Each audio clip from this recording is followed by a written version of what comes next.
Hi, ഞാൻ Leo market എന്ന YouTube ചാനലിലേക്ക് എല്ലാവർക്കും സ്വാഗതം. ഇന്ന് നമ്മൾ പരിശോധിക്കാൻ പോകുന്നത് ഒരു സ്റ്റോക്ക് നമ്മൾ സെലക്ട് ചെയ്യേണ്ട എങ്ങനെയാണെന്നുള്ളതിൻ്റെ ഒരു ഉദാഹരണമാണ് കാണിക്കാൻ പോണത്. അത് വില നോക്കിയിട്ടാണോ അതെയോ അതിൻ്റെ ബിസിനസ് നോക്കിയിട്ടാണോ അതിൻ്റെ എന്ത് നോക്കിയിട്ടാണ് നമ്മൾ ആ ഒരു സ്റ്റോക്ക് സെലക്ട് ചെയ്യുന്നത്. ഞാൻ സെലക്ട് ചെയ്യുന്ന രീതിയാട്ടോ പറയുന്നത്. അപ്പോൾ ഇതിലേക്ക് കടക്കുന്നതിന് അപ്പുറത്ത് നിങ്ങൾ ചാനൽ സബ്സ്ക്രൈബ് ചെയ്യാത്തിട്ടുണ്ടെങ്കിൽ ചാനൽ സബ്സ്ക്രൈബ് ചെയ്യുക, ലൈക്ക് ചെയ്യുക, ഷെയർ ചെയ്യുക. നിങ്ങളുടെ അഭിപ്രായങ്ങളൊക്കെ കമൻറ്റ് ബോക്സിൽ രേഖപ്പെടുത്തുക. ഇതൊരു ബൈയോ സെല്ലോ റെക്കമെൻഡേഷനൊന്നുമല്ല, കാര്യങ്ങൾ പറയുന്നു, കമ്പനീനെ പരിചയപ്പെടുത്തുന്നത് മാത്രമേ ഉള്ളൂ.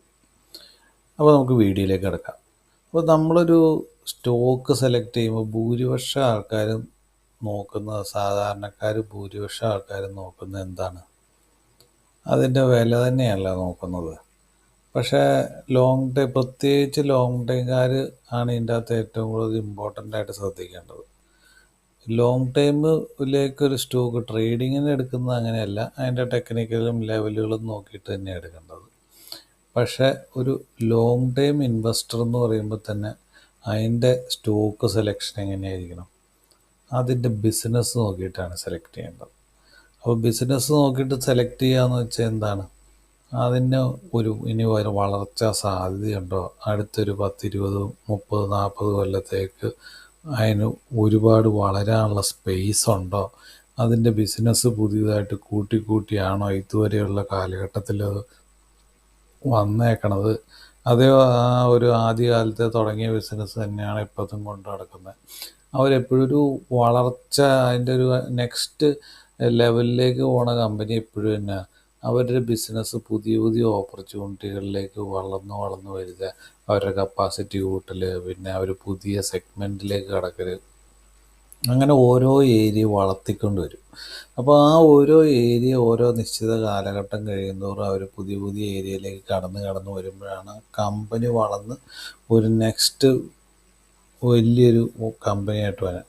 അപ്പോൾ ഇത്രയും കാലത്തെ ബിസിനസ് എങ്ങനെയായിരുന്നു, വളരാനായിട്ട് സാധ്യതയുള്ള ബിസിനസ്സാണോ, അതൊക്കെ നമ്മൾ പഠിച്ചിട്ട് വേണം ഒരു ബിസിനസ്സിലേക്ക് അല്ലെങ്കിൽ ഒരു സ്റ്റോക്ക് സെലക്ട് ചെയ്യാൻ. അതിന് വളർച്ചാ സാധ്യതയുണ്ടോ? അപ്പോൾ ഇതുമായിട്ട് ബന്ധപ്പെട്ട് നമുക്ക് നോക്കാൻ പറ്റുന്ന ഒരു കമ്പനി തന്നെ ഞാൻ ഇൻവെസ്റ്റ് ചെയ്തേക്കുന്ന ഒരു കമ്പനിയാണ്. കുറേ കാലങ്ങളായിട്ട് ഇൻവെസ്റ്റ് ചെയ്തേക്കുന്ന ഒരു കമ്പനിയാണ്. കമ്പനിയുടെ പേരെന്ന് പറഞ്ഞാൽ ഡിക്സൺ ടെക്നോളജിയാണ് ഇപ്പോൾ ഉദാഹരണമായിട്ട് പറയാൻ പോകുന്നത്.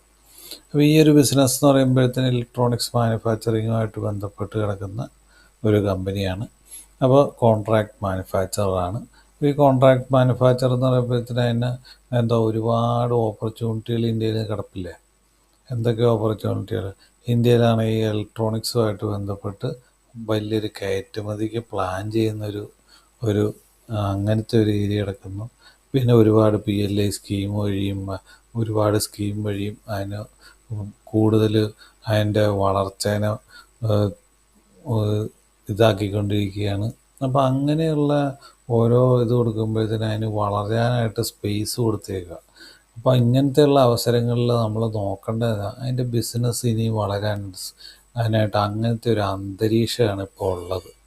ആ അന്തരീക്ഷത്തിൽ തന്നെ വേണം ഈ കമ്പനി അത് യൂട്ടിലൈസ് ചെയ്യുന്നുണ്ടോയെന്നാണ് രണ്ടാമത്തെ നോക്കേണ്ടത്. അങ്ങനത്തെ കാരണം എന്നാ, നമ്മളിങ്ങനെ എടുത്ത് നോക്കുമ്പോഴത്തേന് അത് ഓരോ നിശ്ചിത കാലഘട്ടം കഴിയുമ്പോഴും തന്നെ പുതിയ സെഗ്മെൻറ്റിലേക്ക് വളർന്നുകൊണ്ട് വരുന്നുണ്ടോയെന്നാണ് നോക്കേണ്ടത്. ഇപ്പോൾ ഈ അടുത്ത കാലത്ത് തന്നെ ഓരോ സെഗ്മെൻ്റ് അവർ കൂട്ടി വന്നില്ലേ? കമ്പ്യൂട്ടർ വന്നു, ആദ്യം മൊബൈൽ ഫോണാണ്, പിന്നെ എന്നാ TV വന്നു, പിന്നെ അങ്ങനെ ഓരോ സെഗ്മെൻറ്റ് വന്നു, പിന്നെ കമ്പ്യൂട്ടർ വന്നു, പിന്നെ എന്തോന്നാ വന്നത്, ഈ ഇപ്പോൾ വാഷിംഗ് മെഷീൻ്റെ ഇത് വന്നു. അങ്ങനെ ഓരോ സെഗ്മെൻറ്റ് കൂട്ടി അവർ ഓരോ പുതിയ ഏരിയകളിലേക്ക് അവർ വളർത്തിക്കൊണ്ട് വരികയാണ്. ഇപ്പോൾ ഇതിൻ്റെ അകത്ത് ഹോം അപ്ലയൻസസ്, ലൈറ്റിങ്, പിന്നെ മൊബൈൽ ഫോണ്, സെക്യൂരിറ്റി സർവൈലൻസ്, ഇപ്പം അങ്ങനെ ഓരോ ഏരിയകളിൽ അവർക്ക് തന്നെ വളർത്തിക്കൊണ്ട് വരിക. ഈ ഒരു സെഗ്മെൻറ്റ് അവരുടെ ആ വളർച്ചാ സാധ്യത എപ്പോഴും അവർ കൂട്ടിക്കൊണ്ടുവരികയാണ്. അപ്പോൾ ഇങ്ങനത്തെ ബിസിനസ് വേണം നമ്മളെപ്പോഴും നോക്കാനായിട്ട്. ആ ഒരു ബിസിനസ് എപ്പോഴും തന്നെ വളർത്തിക്കൊണ്ട് വരുന്നുണ്ടോ എന്നാണ് മെയിനായിട്ട് നമ്മൾ ശ്രദ്ധിക്കേണ്ടത്. അപ്പോൾ ആ കമ്പനി ഫോക്കസ് ചെയ്തേക്കുന്ന ഏരിയയിൽ അവർ പുതിയ പുതിയ ലെവലിലേക്കുണ്ട്. അതെന്തിനാണെന്ന് ചോദിച്ചു കഴിഞ്ഞാൽ നമ്മളെപ്പോഴും ആ നിന്നിടത്ത് തന്നെ നിൽക്കുകയാണെങ്കിൽ എന്താണെന്ന് വെച്ച് കഴിഞ്ഞാൽ അതിന് വളർച്ച സാധ്യത നമുക്കില്ല. പക്ഷേ ആ ഒരു ബിസിനസ് പുതിയ കാലഘട്ടത്തിലേക്ക് വന്ന് പുതിയ കാലഘട്ടത്തിന് ആവശ്യമുള്ള ബിസിനസ്സിലേക്ക് കടന്നു കഴിഞ്ഞാൽ മാത്രമാണ് നമുക്ക് എന്ത് ചെയ്യാൻ പറ്റുള്ളൂ, ആ ഒരു കാലഘട്ടത്തിന് അനുയോജ്യമായിട്ടുള്ള ബിസിനസ്സിലേക്ക് കടക്കാൻ പറ്റുള്ളൂ. അല്ലെങ്കിൽ എന്ത് ചെയ്യും, ആ ഒരു ബിസിനസ് ഒരു പരിധി കഴിയുമ്പോഴത്തേന് ആൾക്കാർക്ക് ഡിമാൻഡ് ഇല്ലാണ്ട് ആ ബിസിനസ് എന്നേക്കുമായിട്ട് നിന്നു പോകും. അത് വരാതെ എന്ത് ചെയ്യണം, ആ ഒരു പുതിയ കാലഘട്ടത്തിന് ആവശ്യമുള്ളതും ഇനി വരാൻ പോണ കാലഘട്ടത്തിലേക്ക് ആവശ്യം, അങ്ങനെ ഓരോ ഏരിയകളിലേക്ക് കടന്ന് വന്നാൽ മാത്രമാണ് ആ ബിസിനസ് വളരുള്ളൂ. അപ്പം ഇതിൻ്റെ ഈ ഒരു കമ്പനിയുടെ ഫണ്ടമെൻ്റൽ നമുക്ക് നോക്കിക്കഴിഞ്ഞാലോ, NSEയിലും BSEയിലും ലിസ്റ്റ് ചെയ്തേക്കുന്ന ഒരു കമ്പനിയാണ്. 67,250 കോടിയുടെ ഇപ്പോൾ ഒരു ലാർജ് ക്യാപ്പിലേക്ക് ഇങ്ങനെ അങ്ങ് വന്നുകൊണ്ടിരിക്കുന്ന കമ്പനിയാണ്. ലാർജ് ക്യാപ്പിലേക്ക് നോക്കി വന്നിരിക്കുക. അപ്പോൾ എൻ്റെ current market price 11,243. 52 week high എന്ന് പറയുമ്പോഴത്തേനും ഇന്ന് രേഖപ്പെടുത്തിയ 11,459. 52 വീക്ക് ലോ എന്ന് പറഞ്ഞാൽ 3,953. അപ്പോൾ ഈ ഒരു പ്രൈസിന് വെച്ചാൽ ഞാൻ ആദ്യമായിട്ട് ഈ ഒരു സ്റ്റോക്കിൻ്റെ വീഡിയോ ചെയ്യുന്നത് 3,800 ഞാൻ അപ്പുറത്ത് മാർക്ക് ചെയ്തിട്ടുണ്ട്. ആ ഒരു ഏരിയ വെച്ചിട്ട് ഞാൻ ഇത് ചെയ്ത്, അത് കഴിഞ്ഞിട്ട് എന്ത് പറ്റി, അത് ലോയിലേക്ക് വന്നു. ഇത് എൻ്റെ കയ്യിലിരിക്കുന്ന സ്റ്റോക്കാണ് കേട്ടോ, കുറേ കാലങ്ങളായിട്ട് എൻ്റെ കയ്യിലിരിക്കുന്ന സ്റ്റോക്കാണ്. ഒരുപാട് പ്രതീക്ഷ വെക്കുന്ന സ്റ്റോക്കും കൂടിയാണ്. ഇനിയും ഒരുപാട് ജേർണി ബാക്കിയുണ്ട് എന്നുള്ള വിശ്വസിക്കുന്ന ഒരു കമ്പനിയും കൂടിയാണ് കേട്ടോ അത്. സ്റ്റോക്കിൻ്റെ പി എന്ന് വെച്ച് കഴിഞ്ഞാൽ 183, 183. ബുക്ക് വാല്യൂ എന്ന് പറഞ്ഞാൽ 283. ഡിവിഡൻഡ് നൽകുന്ന ഒരു കമ്പനിയാണ്. ROC 28.7, ROE എന്ന് പറഞ്ഞാൽ 24.7. പിന്നെ ഫേസ് വാല്യൂ 2. ഇപ്പം നമ്മൾ ആ പറഞ്ഞ സെഗ്മെൻറ്റിനെ കുറിച്ചൊക്കെ ആയിട്ട് ഇതിൻ്റെ അകത്ത് വന്നേക്കണത്. പിന്നെ നമ്മളെപ്പോഴും ശ്രദ്ധിക്കേണ്ടത് തന്നെ, ഈ ഒരു കമ്പനി സെലക്ട് ചെയ്യുമ്പം അതിൻ്റെ year on year sales growth. March 2013 എത്രയും 767 കോടി ഉണ്ടായിരുന്നുള്ളൂ. അത് കൂടി ഇപ്പോൾ എത്രയും നോക്കിയേ 17,691 കോടിയിലേക്ക് കൂടി. അപ്പോൾ ഓരോ കൊല്ലം കഴിയുന്തോറും അതിൻ്റെ സെയിൽസ്, കച്ചവടം കൂടുന്നുണ്ടോ എന്നാണ് നോക്കേണ്ടത്. അപ്പോൾ ഒരു ബിസിനസ്സിനെ എപ്പോഴും ശ്രദ്ധിക്കേണ്ട ഒരു കേസ് തന്നെ, ആ ബിസിനസ്സിൻ്റെ കച്ചവടം കൂടാണ്ട് കമ്പനി വളരുമോ? ഒരിക്കലും വളരില്ല. അതിൻ്റെ അടിസ്ഥാനപരമായിട്ടുള്ള ബിസിനസ്സിൻ്റെ അതിൻ്റെ ഡിമാൻഡ് ഉണ്ടെങ്കിൽ മാത്രമാണ് കമ്പനി വളരുള്ളൂ. പിന്നെ അതിൻ്റെ അതുമായിട്ട് വന്നിട്ട് ഓപ്പറേറ്റിംഗ് പ്രോഫിറ്റ് 21 കോടിയിൽ നിന്ന് എത്രയും 698 കോടിയിലേക്ക്. പിന്നെ അതിൻ്റെ അകത്തൊരു ഓപ്പറേറ്റിംഗ് മാർജിൻ എന്ന് പറഞ്ഞാൽ തീരെ കുറവാണ്. അത് കോൺട്രാക്ട് മാനുഫാക്ചറർ ആയതുകൊണ്ടാണെന്ന് വിശ്വസിക്കാം. പിന്നെ നെറ്റ് പ്രോഫിറ്റോ 3 കോടിയിൽ നിന്ന് എത്രയും 375 കോടിയിലേക്ക് വന്നിട്ടുണ്ട്. പിന്നെ നമുക്ക് നോക്കേണ്ടത് പിന്നത്തെ തന്നെ റിസർവ് കൂടുന്നുണ്ടോ. 2013 മാർച്ചിൽ എത്രയും 58 കോടി ഉണ്ടായിരുന്നുള്ളൂ. അതിപ്പോൾ എത്രയും 1,683 കോടിയിലേക്ക് കൂടിയിട്ടുണ്ട്. കടമാണെങ്കിലോ 94 കോടിയിൽ നിന്ന് 489 കോടിയിലേക്ക് അത് കടവും കൂടിയിട്ടുണ്ട്. പക്ഷേ റിസർവിനെ വെച്ച് നോക്കുമ്പോൾ കട എന്തായി, തീരെ കുറവാണ്. അപ്പോൾ നമുക്ക് അതിൻ്റെ ലോങ് ടൈം ആണോ ഷോർട്ട് ടൈം ആണോ നോക്കിയാലോ, ലോങ് ടൈം ബോറോയിങ്സ് 113 കോടി, ഷോർട്ട് ടൈം ബോറോയിങ്സോ 42 കോടി ഉള്ളൂ. അപ്പോൾ ഇത് രണ്ടും കൂടി കൂട്ടിയുമ്പോഴത്തേന് തന്നെ ബാക്കി വന്നേക്കണ ലീസിനടുത്തുണ്ട്. അപ്പോൾ കടം തീരെ കുറവുള്ളൊരു കമ്പനിയാണ്. അപ്പോൾ റിസർവ് എത്രയുണ്ട്, 1,600 ഇതുണ്ട്. അപ്പോൾ നമുക്ക് പേടിക്കേണ്ട ഒരു ഏരിയ അല്ല.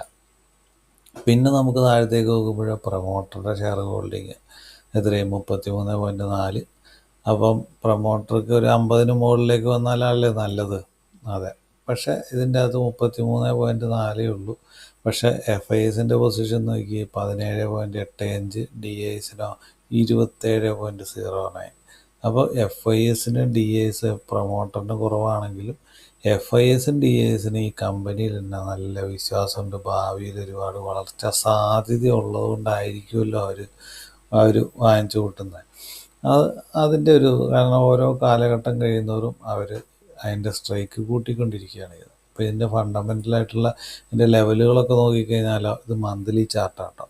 ഞാൻ ഇതിന് ഇപ്പുറത്ത് കമ്പനീനെ കുറിച്ച് ആദ്യം വീഡിയോ ചെയ്യുമ്പോൾ 3,860 ഏരിയകളിലാണെന്നാണ് എൻ്റെ വിശ്വാസം. ഞാനിവിടെ മാർക്ക് ചെയ്ത് വെച്ചിട്ടുണ്ട്. അപ്പോൾ ഈ ഏരിയയിൽ വെച്ചിട്ടാണ് ഞാനന്ന് വീഡിയോ ചെയ്യുന്നത്. അത് കഴിഞ്ഞിട്ട് അത് താഴത്തേക്ക് പോകുന്നു.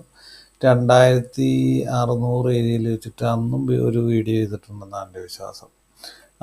അത് അവിടെ കിടന്നൊരു കൺസോൾട്ടേഷൻ ചെയ്തിട്ടാണ് പിന്നെ ബ്രേക്ക് ഔട്ട് വന്ന് പുതിയ ലെവലിലേക്ക് വന്നത്. ഈ ലെവലിൽ വാങ്ങിക്കാൻ പറ്റുന്ന ലെവലാണോ? അല്ല. കാരണം എന്നാ, അതിൻ്റെ RSI വാല്യൂ നോക്കി 83ലേക്ക് വന്നല്ലേ. അപ്പോൾ ഒരു പ്രോഫിറ്റ് ബുക്കിംഗ് എപ്പോൾ വേണമെങ്കിലും ഇനി വരാൻ പറ്റും. കാരണം എന്നാ വെച്ചാൽ ആ ഒരു ലോ പോയിന്റിലേക്ക് വരുന്ന സമയത്താണ് നമ്മൾ വാങ്ങിക്കേണ്ടത്. പിന്നെ അതിൻ്റെ അകത്ത് ഓളിയൊക്കെ നോക്കണം, സെല്ലിങ് ഓളിയൊക്കെ നോക്കണം, MACD ഒക്കെ നോക്കണം. അങ്ങനെ ഓരോ ഇതും വെച്ച് നോക്കിയിട്ടാണ്, ആ ബിസിനസ് വെച്ചിട്ടാണ് നമ്മൾ നോക്കേണ്ടത്. ഇപ്പോൾ അതിൻ്റെ വില നോക്കിക്കഴിഞ്ഞാൽ നമുക്ക് എത്രയാണ്, 11,000 രൂപയുടെ 10,000 രൂപയുടെ മുകളിലൊക്കെയുള്ള സ്റ്റോക്കാണെന്നും പറഞ്ഞ് നമ്മൾ ഒഴിവാക്കി കഴിഞ്ഞാൽ തന്നെ ആ ഒരു വളർച്ച, ഇപ്പോൾ ഇലക്ട്രോണിക്സിൽ കയറ്റുമതിയൊക്കെ വലിയ പ്ലാൻ ചെയ്യുന്നൊരു ഇതാണ്, നമുക്ക് ഒഴിവാക്കാൻ പറ്റുന്നൊരു ബിസിനസ്സല്ല. കാരണം എന്നാ, മൊബൈല്, കമ്പ്യൂട്ടർ, TV അങ്ങനെയുള്ള സാധനങ്ങളൊക്കെ നമ്മുടെ ജീവിതത്തിൽ നിന്ന് ഇനി ഒഴിവാക്കുന്നത് ചിന്തിക്കാനൂടി പറ്റുകയില്ല. അത് ഓരോ കാലഘട്ടം കഴിയുന്നവരും പുതിയ മോഡലിലേക്കും പുതിയ ലെവലിലേക്കും വളർന്നു വന്നുകൊണ്ടിരിക്കും. അപ്പോൾ നമുക്കെപ്പോഴും എന്നാ, ബിസിനസ്സാണ് നോക്കേണ്ടത്, അല്ലാണ്ട് ഈ വിലയല്ല നോക്കേണ്ടത്. അതാണ് എനിക്ക് പറയാനുള്ളത്. ഇത് എൻ്റെ കയ്യിലിരിക്കുന്ന സ്റ്റോക്കാണ് കേട്ടോ. ഒരുപാട് കാലങ്ങളായിട്ട് ഹോൾഡ് ചെയ്യുന്ന ഒരു കമ്പനിയാണ്. ഇവിടെ വെച്ചിട്ട് ഒരുപാട് നഷ്ടമൊക്കെ കാണിച്ചാലും ആ ഒരു ഞാൻ ക്ഷമയോടുകൂടി ഹോൾഡ് ചെയ്തതിൻ്റെ ഒരു ജേർണിയുടെ ആ പ്രതിഫലമാണിപ്പോൾ അത് വരുന്നത്. ഇനി ഒരുപാട് ജേർണി ബാക്കിയുണ്ടെന്ന് വിശ്വസിക്കുന്ന ഒരു കമ്പനി കൂടിയാട്ടോ ഞാനിത്. കാരണം വലിയൊരു വളർച്ചാ സാധ്യതയുടെ ഒരു കാലഘട്ടത്തിലേക്ക് കടന്നുകൊണ്ടിരിക്കുകയാണ്. അപ്പോൾ ആ ഒരു കാലഘട്ടത്തിൽ ഈ കമ്പനി നമുക്ക് ഒരുപാട് റിട്ടേൺ തരുമെന്നാണ് ഞാൻ വിചാരിക്കുന്നത്. പക്ഷേ ഈ ഒരു ലെവലിൽ വാങ്ങിക്കാൻ പറ്റുന്ന ലെവലാണോ? അത് അല്ല എന്നും കൂടി ഈ കൂട്ടത്തിൽ പറഞ്ഞോട്ടെ. കാരണം ഒരു പ്രോഫിറ്റ് ബുക്കിംഗ് ഒക്കെ വന്ന് ഇതുപോലെ ഒരു കൺസോൾട്ടേഷൻ ആർക്കും വേണ്ടാണ്ട് ഇങ്ങനെ കിടക്കും. ആ സമയത്താണ് നമ്മൾ വാങ്ങിച്ചു കൂട്ടേണ്ടത്. അത് കഴിഞ്ഞിട്ട് അതിൻ്റെ അകത്തെ അടുത്ത ജേർണിക്ക് വേണ്ടി വെയിറ്റ് ചെയ്യും. അതിന് വേണ്ടിയാണ് വെയിറ്റ് ചെയ്യേണ്ടത്.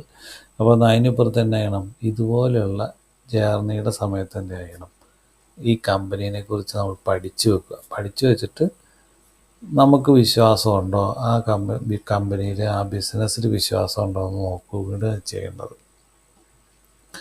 അപ്പം ഇതാണ് ഇന്നത്തെ ഒരു വീഡിയോ.